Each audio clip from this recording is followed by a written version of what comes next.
নমস্কার, আমি সুব্রত।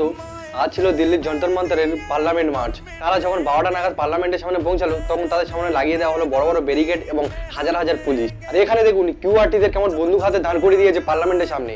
আরে এরা দেশদ্রোহী না, এরা হলো স্টুডেন্ট, এরা হলো দেশের জনগণ, যাদের এক একটা ভোটে আপনি আজ সরকার হয়েছেন। আর আজ আপনি তাদের উপর এই ব্যবহার করছেন। এদিকে দেখুন স্টুডেন্টদের উপর কেমন লাঠি চার্জ করা হচ্ছে। আর একজনকে তো অলরেডি মাথা ফাটিয়ে দেওয়া হয়েছে। আর সব থেকে বড় কথা হলো অভিজিৎ দীপকে কেমন মারছে দেখুন।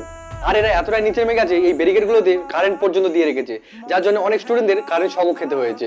খুব ভালো লাগছে না ঠান্ডা ঘরে বসে এগুলো দেখতে? দেশের ডেমোক্রেসি নষ্ট করা, স্টুডেন্টদের মারা। আমরা তো এরকম সরকার চাইনি।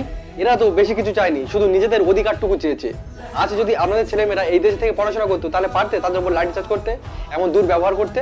নিজেদের ছেলে মেয়েদের আমাদের টাকায়, দেশের জনগণের টাকায় বিদেশে পাঠিয়েছেন বড় বড় ডিগ্রি আনার জন্য। আর নিজের দেশের ছেলেমেয়েরা যে রাস্তায় কাঁদছে, রাস্তায় মার খাচ্ছে, এটা চোখে পড়ছে না?